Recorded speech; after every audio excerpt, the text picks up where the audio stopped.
I wanted to show you a particular quirk of the backpropagation in Pytorch.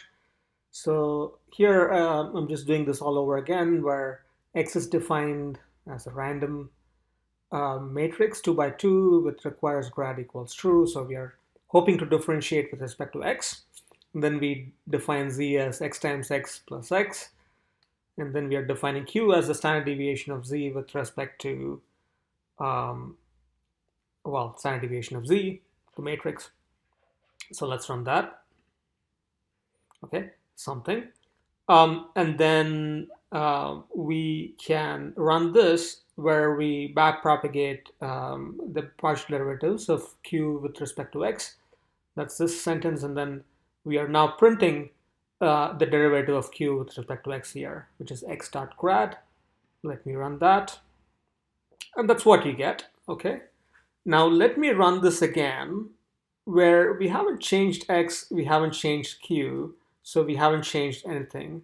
Let me run this again.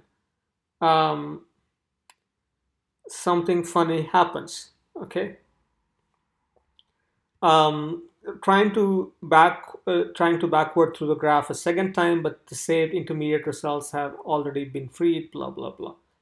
Um, so if you actually want to run this again, you will have to do other things. For instance, reset the gradient back to zero or something like that. Okay, so it doesn't allow you to do that. So let me maybe run this again and run this again. Now it's happy. Um, Notice that x is randomly set. So each time you run these two things, you will get different values, hopefully, for the derivatives. Okay, that's because x is random. Okay, so it doesn't allow you to do backpropagation two times. Um, Anyway, you shouldn't do it, and you should ideally set. If you do want to do something like this, you should, in a later sentence, you want to do backpropagation with respect to a new variable.